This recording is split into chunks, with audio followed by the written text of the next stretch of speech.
Hey gang, welcome back to the channel. I'm Lacey, hope you're well. So today I thought it would be really fun to have a bit of a year by year review of sleeve life. All things good, bad, ugly. I actually just passed my 2-year sleeve anniversary. God, we have some funny names for stuff. Let's get straight into it. Just a bit of a recap if you haven't watched the video. I had gastric sleeve in Turkey in June 2023. I was 25 years old and since then I've lost over 11 stone, 154 pounds since my official surgery day weight. So I don't actually know what the most I ever weighed was, but it was quite a bit more than that. I decided to go for weight loss surgery in Turkey just because it's way cheaper.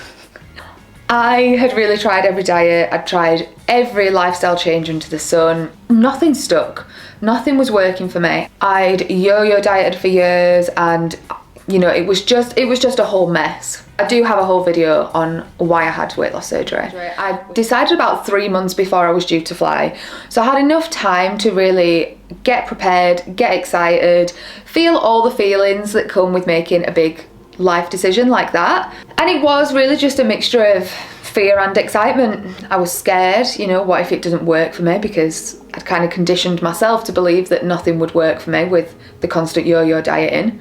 But also excited that this could finally be, you know, the one thing that I was looking for, the change that was gonna really help me make a change myself. Also, public service announcement, weight loss surgery is not the easy option. It is one of the hardest options. It's by far the most extreme. It's a tool, not magic. Hot take, before weight loss surgery, a lot of people say not to have food funerals because it's kind of perpetuating that negative mindset around food and binge eating and all of that. I was a binge eater. I would very regularly eat past the point of full just because I was enjoying something. I would eat even when I wasn't hungry. I would eat my feelings. I was very emotional around food, and even having those funerals, which I found were very, very helpful. It kind of gave me closure and gave me, you know, the end of a chapter. I was ready to let it go after that. I did still feel very, very guilty in those meals.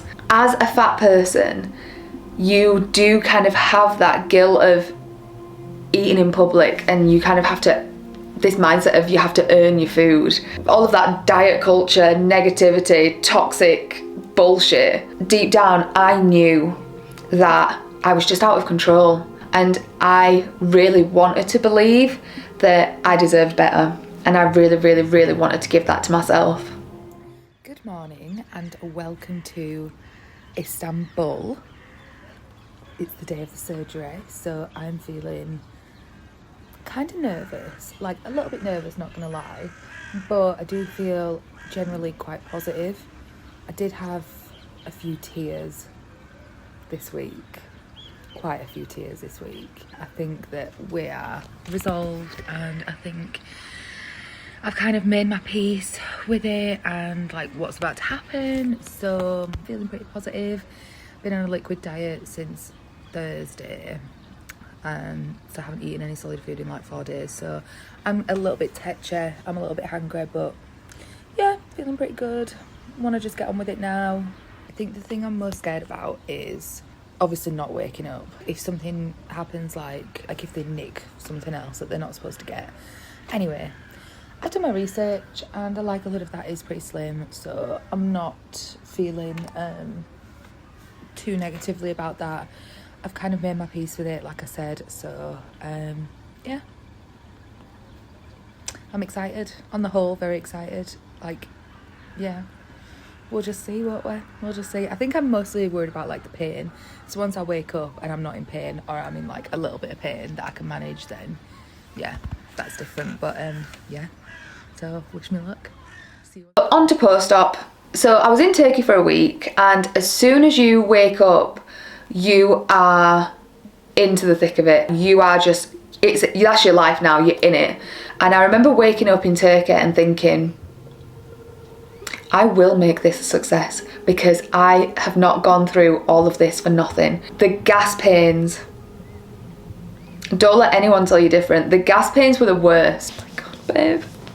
Dreadful. But after like 2 days, I managed to sleep on my side and I was completely fine. So don't let that put you off. Welcome to a day in the life of hospital edition. So here I am in my bed. I'm fucked. I was just saying earlier on, everyone online goes on, it's not painful, it's like a 3, it's like, you know, it's not easy, but it's mostly discomfort. Bollocks. It's like I've been stabbed, like brutally stabbed, and I feel like shit. And I've just moaned relentlessly, but do you know what? I don't give a fuck. I'm gonna moan. Bathroom's nice. Shame I've got a catheter in. But yeah, the surgery was a success. Everything went as planned. I had to have loads of tests beforehand, like had an ultrasound as if I was preggers. It was hilarious.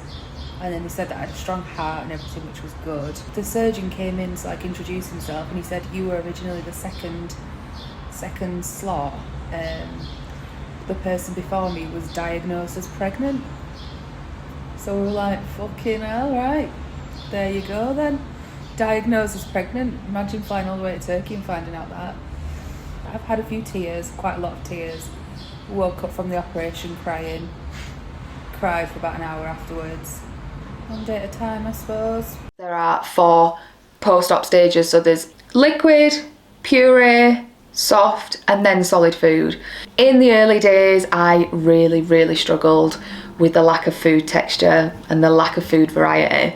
I realised then in those early days that I really was just eating for stimulation and enjoyment and satisfaction, and I think that was very much like a neurodivergence thing going on that I really didn't know much about at the time, but that definitely contributed to my very disordered eating.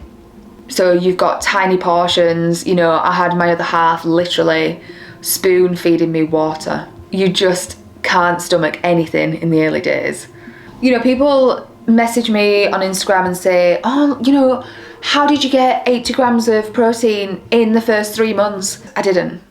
I just did not. You will be surprised at how little your body really needs to survive, and I know everybody says the exact same thing, but I didn't really feel like I started to find my groove until about 4 months in anyway.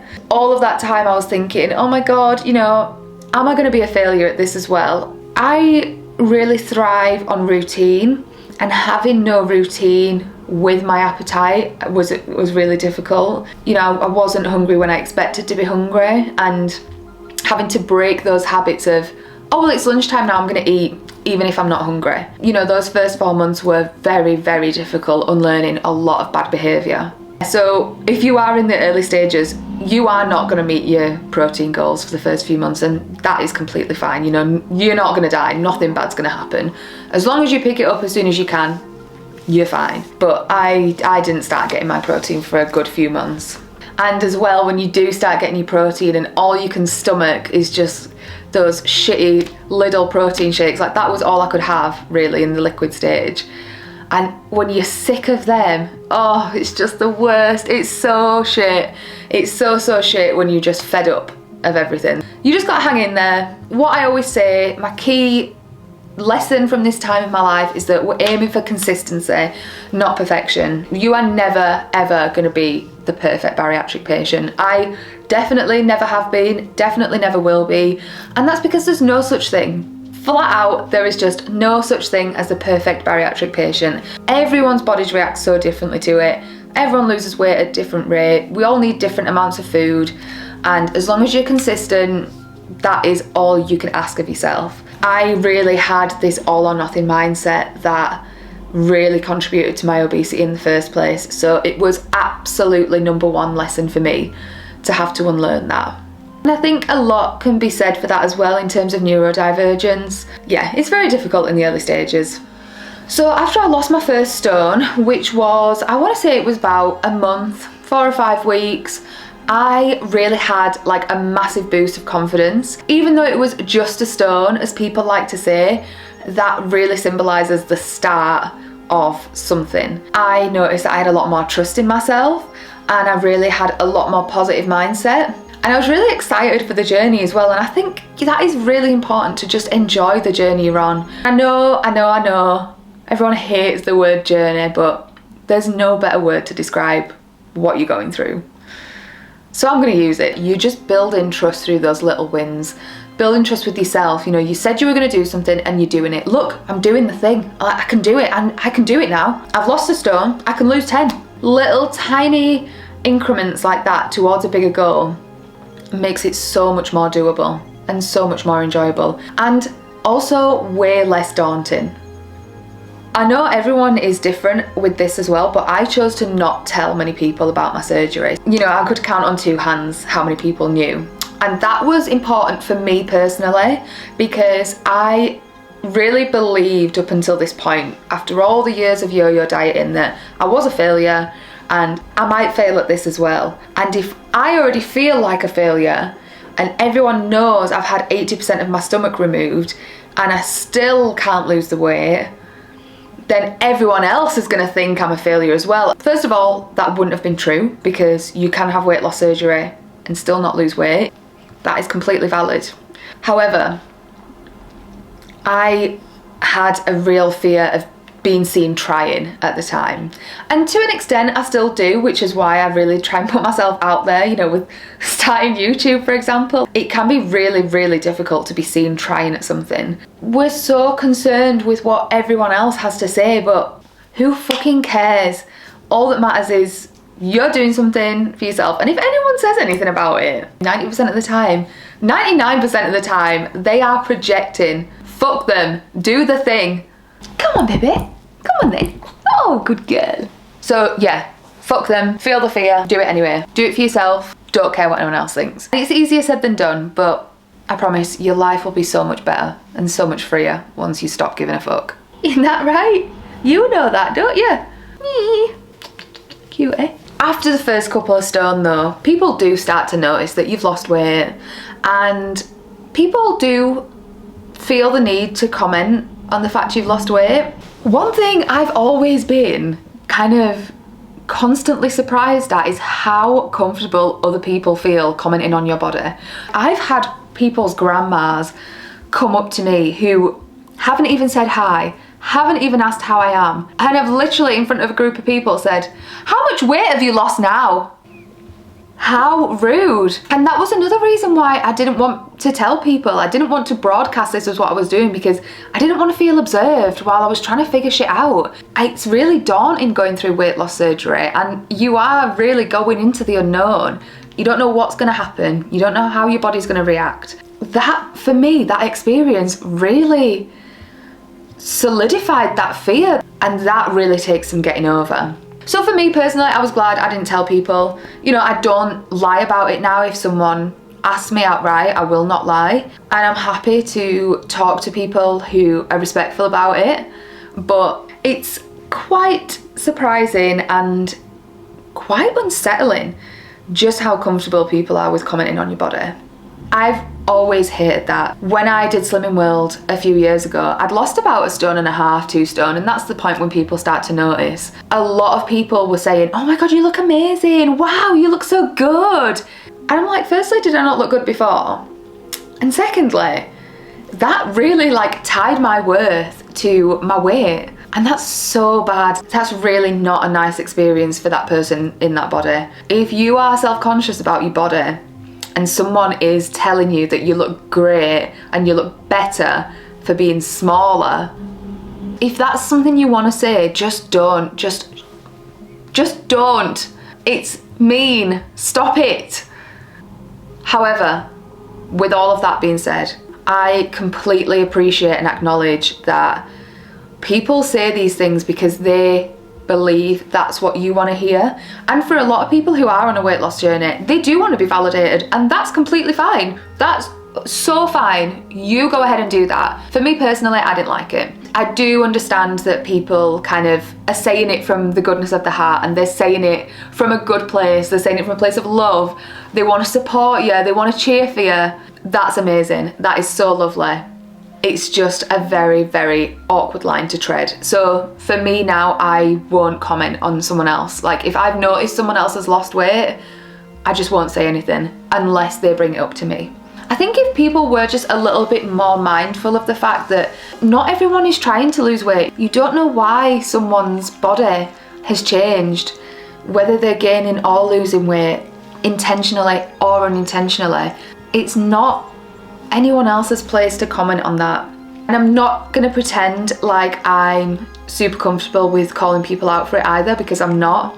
I will try to just kind of steer the conversation in a different direction, even now. Even now I'm super comfortable with my body and my weight loss, and I'm proud of it, and I shout it from the rooftops. If someone puts it onto me that, wow, you look so much better now, I'm like, oh, thank you, I've just picked up some new skincare. Yeah, oh, what do you use? Whatever you have to say about that, I find it difficult to tell people off for that, because I do know they're saying it from a place of love a lot of the time, but it's hard. You just have to find your way of dealing with it, I think. So by the 6-month point, I was cleared to actually start exercising properly. So I joined the gym. I'd lost about 6 stone by this point. So I was like, great, let's get a PT, let's do this. Met with a PT, explained that I was bariatric and I'd lost 6 stone up to this point. I didn't know how much more weight I could really lose, maybe 1 stone, 2 stone. Again, didn't know how much weight I had to lose in the beginning. Thanks, body dysmorphia. This PT obviously didn't know what bariatric meant, and maybe that's on me for not explaining properly, but they put me on these smart scales and they explained to me that I was pre-diabetic because my body fat percentage was way too high, and this, that and the other, and all these complicated terms. And that was just so triggering. I was like, no, I'm not pre-diabetic, I'm bariatric, I'm going through this. And then that was a very triggering experience. I was just like, wow. So this lifetime of fear I've had about going to the gym, again, validated, like, wow, it was scary. It took a lot for me to get over gym anxiety. I started going at like 2 a.m, 3 a.m, 4 a.m, ridiculous times, just so that I could go and kind of figure it out for myself. You know, I didn't, again, want to be seen trying. I didn't want to feel observed. I just wanted to figure shit out on my own. If that meant going to the gym at stupid o'clock in the morning when it was snowing, then bitch, I was gonna do it, and that's what I did. Yeah, a bit of a rocky start to my fitness journey, but I'm really glad I stuck it out, because I really did find a lot of confidence doing that, finding my own feet. I used a lot of Instagram for, you know, like online personal trainers and learning how to use each equipment before I got to the gym, and kind of saving the videos, and then I'd get there and be like, right, how do I, okay, so you do that, okay. Really growing my confidence in that completely unfamiliar space. I'm a big believer in just turning up as the person that you want to be, and turning up as your ideal self. I always wanted to be a morning gym girly. I wanted to get up in the morning and have a routine. So that is how I turned up. I turned up imperfectly and messy and tired and confused and scared and nervous, but I turned up, and I'm so proud of myself for that. That was really kind of the making of me on this fitness journey, and allowing myself to be shit at something, trying something new, and just not being scared. That's why now I think I have the confidence that I do have. I really learned to make peace with all of those uncomfortable parts of becoming the person that you want to be. What was actually like a really gorgeous part of these few months of learning and becoming was that exercise became less about punishment, which it had been in my kind of old life pre-surgery, and more about love and celebration for myself. And I really found a love of exercise, and I really found a love of fitness and the endorphins and the mental clarity it gave me. That's why then I was able to kind of take the pressure off and, you know, reframe my mindset of any movement is good movement, and I'm doing it for the enjoyment rather than restriction and forcing myself to lose weight. You know, I was enjoying the process, and there is really something to be said about that. Yeah, it was honestly like just a gorgeous, how do you sum it up? When you become kind of the person you always wanted to be, how can you ask for anything more? It just was gorgeous, gorgeous, gorgeous, gorgeous. I grew so much confidence in the gym. I even moved gyms, and I realised that I didn't even have half the gym anxiety as I did initially joining, which says it all. So it's really like the little moments like that that you start to notice, like, wow, I've changed so much. I would have been so scared about that before, or oh, I would have never put myself out there before. That was everything for me. So then we got to like the 8 stone mark, 9 stone mark. I was having to replace like my entire wardrobe, obviously. I was losing stones and stones, and I was still wearing like old underwear. It was just hanging off me. And it got to a point I was like, why don't I just go to Primark and just rebuy everything? Like, why am I wearing this underwear that's just... like, what is the point? I might as well not wear anything. Oh, it was a proper nightmare, constantly downsizing. So shout out to Vinted, because I have everything off Vinted now. I buy everything on Vinted. And that saved my life, because I would not have been able to afford to buy everything, you know, every 2 months, every 6 weeks. Not only was my size changing so fast, but I really had bad body dysmorphia at this time. I did not understand how I looked. I found it very difficult to look in a mirror sometimes. You know, I would go through these weeks, like every couple of months I would have a week or so where I just couldn't look in a mirror. I couldn't bear it. I didn't recognize myself, and it actually made me feel like uncomfortable. I would physically recoil at having to look at myself. I didn't feel disgusting as such. I just felt unfamiliar. I just didn't know who I was looking at. Like, that is just not me. And it really helped me to keep taking photos of myself in the gym, out of the gym, keep taking those photos, keep taking those videos. That really helped me understand, like, you know, what do I actually look like? So while those first kind of 9-10 months were really wholesome, I learned so much, I did so much, it was also very difficult at times. A lot of the time people want to sugarcoat this experience and say, you know, it's amazing and it's this and it's that, and yes, it is. Again, 100% it has been for me as well. But it's not the full story. It has been really difficult at times, you know, when you can't even bear to look at yourself in a mirror. That's awful. It's a really awful experience. When people comment on your body when you didn't ask for it, that's really uncomfortable as well. When you are kind of constantly worried that, you know, what if my friends don't like me anymore? What if my partner doesn't like me anymore? What if, you know, I lose too much weight and I have to put weight back on? That was a concern as well. Worried I was going to go too far the other way. So you have to take the good with the bad. It is very much a roller coaster of emotions. Not only every month, but every single day is different. It takes a long time to really come to grips with what you've been through, what you're going through, what's coming next. It's a very difficult time for sure. The last couple of months of that first year, I really wanted to dial in on a routine, because I really thrive in routine. Like I said, I need that to just keep my brain on the straight and narrow. My eating schedule, keeping my appetite consistent, when I would exercise, what I would do, and just being able to live my life a little bit on autopilot just takes so much stress out of the everyday for me.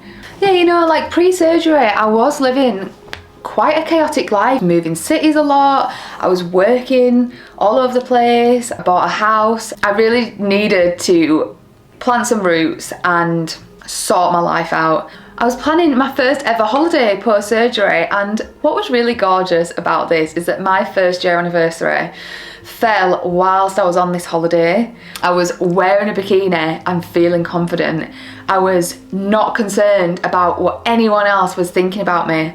I didn't have any guilt around what I was eating, could have the occasional sweet treat and not feel bad about myself. By this point, I'd lost like 9.5 stone. So I was really confident with my weight. And I actually remember saying on the holiday that if I didn't lose another pound, I would have been completely fine with that.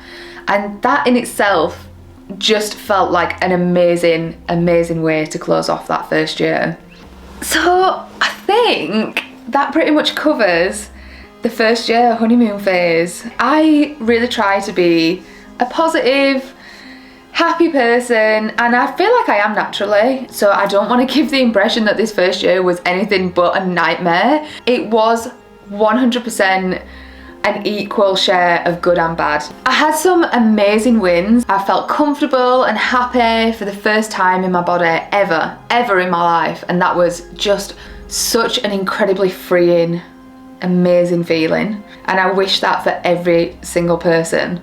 But you know, there were more times than I care to remember getting dressed and just looking in the mirror and thinking, I can't go out like this. I just sobbed in front of the mirror to the point where I was like, I can't even go out now because I've got a headache and I'm not in the fucking mood. There were so many times where I wanted to just give up, fuck this is too much. There was a lot of therapy, getting to the bottom of traumas and things that you don't want to accept about yourself. I felt I really had to go and do all of that. This honestly has been one of the best and worst experiences of my life. The reality of that is that it's ugly, it is not enjoyable, it's not aesthetic, it's not fit for public consumption, it's rough. You have to just face so much of yourself and accept that sometimes you are the problem, you are the reason you are the way you are. That felt like a complicated way of saying it. The hardest thing I ever did, but also the most rewarding and the most fulfilling. So I think that pretty much sums it up. It's been real, it's been a journey. I'll be sure to do a review of my second year as well. That was really when it got fun. I really started to do more living rather than just losing. All in good time. Don't forget to like and subscribe, and also let me know in the comments, you know, is this something you're gonna go through? You're considering it? You're newly post-op? If you're struggling, you want to see light at the end of the tunnel, then make sure you stick around. If there's anything else you want to chat about as well, just be sure to let me know because I love a good yap. Until next time, she's a bit moody today, aren't you? Mwah. Love you. Mwah. Bye.